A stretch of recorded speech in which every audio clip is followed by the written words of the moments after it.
আসসালামু আলাইকুম প্রিয় দর্শক, অন্য মঞ্চ অনুষ্ঠানে আপনাদের স্বাগত জানাচ্ছি। পশ্চিমবঙ্গে এটা খুব পরিষ্কার যে যদি পরোক্ষভাবে বাংলাদেশ বিরোধী শক্তি ক্ষমতা এসছে বলি সেটা বোধহয় ভুল বলা হবে না। আর যদি আরো স্পেসিফিক করে বলি তাহলে সেটা হবে যে বাংলাদেশের রাজনীতির প্রেক্ষাপটে আওয়ামী লীগের সাথে তুলনামূলক ভালো সম্পর্ক, সেরকম একটা দল ক্ষমতা এসছে। এবং যারা, আমি যেটাকে পরোক্ষভাবে বাংলাদেশ বিরোধী বলছি সেটা এই সেন্স যে শুভেন্দু অধিকারী পুরোপুরি সনাতন ধর্মাবলম্বী এবং হিন্দু ধর্মাবলম্বীদের তাদের নেতা, নিজে তার বক্তৃতা বিবৃতিতে এটা স্পষ্ট করেছেন। এবং বিজেপি হিন্দুদের দল, ফলে বাংলাদেশ যেহেতু মুসলিম দেশ এবং শুভেন্দু অধিকারী তার কথায় কথায় মুসলিমদের সবাইকেই জামাত হিসাবে ট্রিট করেন।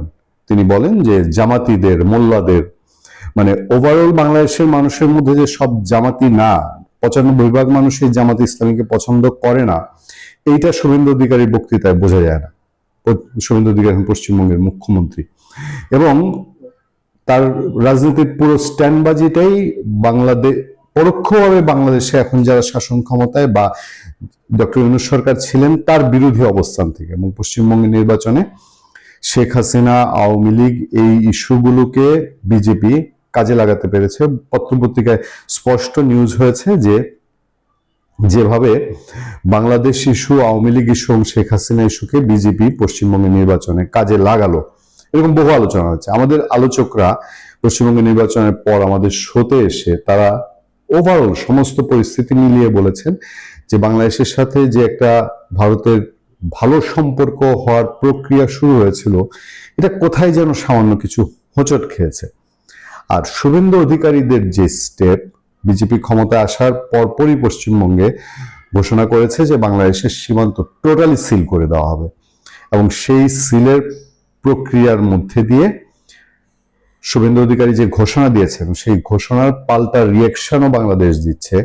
শুভেন্দু অধিকারীর ঘোষণাটা হচ্ছে বাংলাদেশ সীমান্তে বেড়া নির্মাণে বিএসএফ কে জমি দিচ্ছে পশ্চিমবঙ্গ মাত্র 45 দিনের মধ্যে। বাংলাদেশ লাগোয়া সীমান্তে বেড়া নির্মাণের জন্য আগামী 45 দিনের মধ্যে ভারতের সীমান্তরক্ষী বাহিনী বিএসএফ এর কাছে জমি হস্তান্তরের ঘোষণা দিয়েছেন পশ্চিমবঙ্গ রাজ্যের নবনির্বাচিত মুখ্যমন্ত্রী শুভেন্দু অধিকারী। শপথ গ্রহণের পর রাজ্যের ক্ষমতায় আসা ভারতীয় জনতা পার্টি বিজেপি সরকারের মন্ত্রিসভার প্রথম বৈঠকে এই সিদ্ধান্ত নেওয়া হয়েছে বলে জানিয়েছেন তিনি। মানে তারা কতটা প্রায়োরিটি দিচ্ছে যে মন্ত্রিসভার প্রথম বৈঠকে বসেই তারা আগে বাংলাদেশ সীমান্ত সিল করার পদক্ষেপ নিয়েছে। এই সীমান্তে জমি অধিগ্রহণ নিয়েই তৃণমূল কংগ্রেস, মানে মমতা ব্যানার্জির সাথে মূল ফাইটটা ছিল বিজেপির। এবং সেই ফাইটে স্বাভাবিকভাবেই এখন বিজেপিকে পশ্চিমবঙ্গের মানুষ ম্যান্ডেট দিয়েছে, তৃণমূল কংগ্রেস এখানে পিছু হটেছে এবং এই জমি স্থানান্তর যে হবে এইটা তাদের বিজেপির আগেই ঘোষণা দেয়া। সোমবার মন্ত্রিসভার বৈঠকে মুখ্যমন্ত্রী শুভেন্দু অধিকারী নেতৃত্বাধীন পশ্চিমবঙ্গের বিজেপি সরকার অন্তত 6টি সিদ্ধান্ত গ্রহণ করেছে। এর মধ্যে অন্যতম বড় সিদ্ধান্ত অবৈধ অনুপ্রবেশ রোধ ও সীমান্ত সুরক্ষায় বাংলাদেশ সীমান্ত লাগোয়া এলাকায় কাঁটাতারের বেড়া নির্মাণের জন্য দেশটির সীমান্তরক্ষী বাহিনী বিএসএফ এর কাছে জমি হস্তান্তর। পশ্চিমবঙ্গ বিজেপির নির্বাচনী প্রচারণার মূল ইস্যুই ছিল বাংলাদেশ সীমান্তে বেড়া নির্মাণ এবং অবৈধ অনুপ্রবেশকারীদের প্রত্যাবর্ষণ। মানে নির্বাচনের মূল ইস্যুটাই ছিল এটা।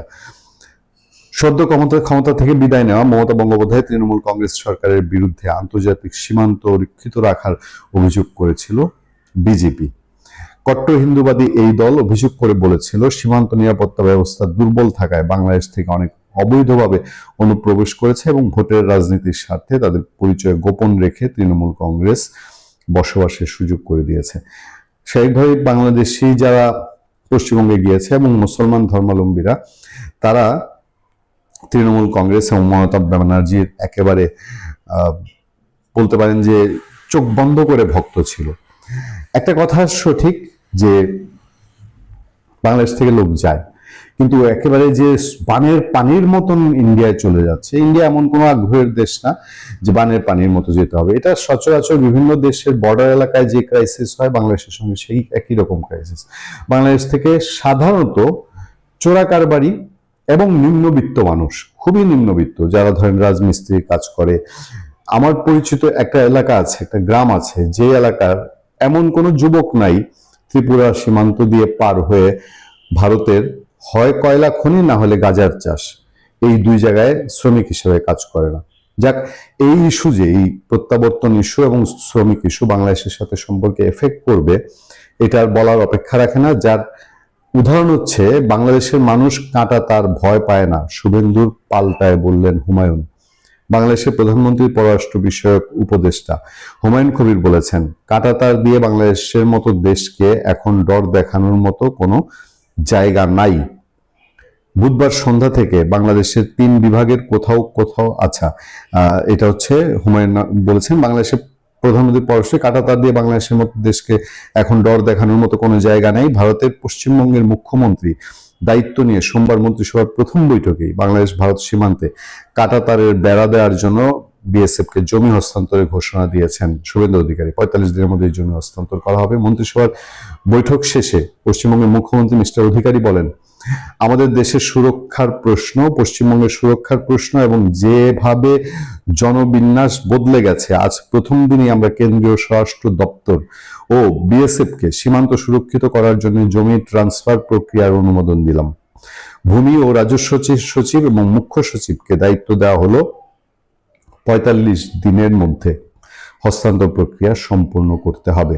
বাংলাদেশ ভারত 2216 কিলোমিটার সীমান্তের মধ্যে পশ্চিমবঙ্গের 563 কিলোমিটার সীমান্ত কাঁটাতারের বেড়া নেই। এই প্রসঙ্গে সোমবার পররাষ্ট্র মন্ত্রণালয়ের সাংবাদিকদের প্রশ্নের জবাবে হুমায়ুন কবির বলেন, এ নিয়ে প্রয়োজনে যথাযথ জায়গায় আলোচনা করবেন তারা। দেখেন, যদি মানুষের সাথে সম্পর্ক করতে চান, বাংলাদেশের মানুষ কাঁটাতার ভয় পায় না, বাংলাদেশ সরকারও কাঁটাতার ভয় পায় না। যেখানে আমাদের কথা বলা দরকার আমরা কথা বলবো, হুমায়ুন কবির বলছেন। তিনি আরো বলেন, সীমান্তে ভারতেরও দেখাতে হবে মানবিক অ্যাপ্রোচ ডিলিং উইথ সিকিউরিটি। এখানে তো আর আপনি যদি গুলি মেরে মানুষ হত্যা করা হয় বা তারে ঝুলাইয়া ফেলে রাখবেন, যেগুলো আমরা দেখেছি হাসিনার সময়ে, ওই নমুনায় বর্ডার আর কোনোদিন ইনশাল্লাহ আসবে না। আর এই নমুনার যদি কেউ বর্ডার করতেও চায়, তাহলে এই বাংলাদেশ সেই বাংলাদেশ না যে বসে দেখবে, ওই বাংলাদেশের পরিকল্পনা আছে কি করতে হবে। ইনশাল্লাহ আশা করি ওই পথে যাবে না, বললেন হুমায়ুন কবির। বলতে পারেন শেষের এই লাইনগুলো যে হুমায়ুন কবির বলছেন যে যদি আবার কাঁটাতারে মানুষ হত্যা হয় বা কাঁটাতারে সেই ফেলানির মতো কাউকে ঝুলিয়ে রাখা হয়, তাহলে যে এখানে তো আর আপনি গুলি মেরে মানুষ হত্যা করা হয় বা তারে ঝুলাইয়া ফেলে রাখবেন, যেগুলো আমরা দেখেছি হাসিনার সময়, ওই নমুনার বর্ডার আর কোনোদিন ইনশাল্লাহ হবে না। আর ওই নমুনার যদি কেউ বর্ডার করতেও চায়, তাহলে এই বাংলাদেশ সেই বাংলাদেশ না যে বসে দেখবে, ওই বাংলাদেশের পরিকল্পনা আছে কি করতে হবে। নিশ্চিতভাবেই একটা ভিন্ন রকম ইঙ্গিত। বাংলাদেশ তার শক্তি প্রদর্শন করবে, আমরা কি সেরকম ধরে নিতে চাই ভারতের সঙ্গে? বা যদি ওইরকম সিচুয়েশন হয়, তাহলে বাংলাদেশ কি ভারতের সঙ্গে যুদ্ধে যাবে? বা বিএসএফ এর সাথে বহুবার বাংলাদেশের বিজিবি বা তৎকালীন বিডিআর এর সংঘাত সংঘর্ষের ঘটনা ঘটেছে। শেখ হাসিনার 96 শাসনামলে সবচেয়ে ভয়াবহ সংঘর্ষ হয়েছে।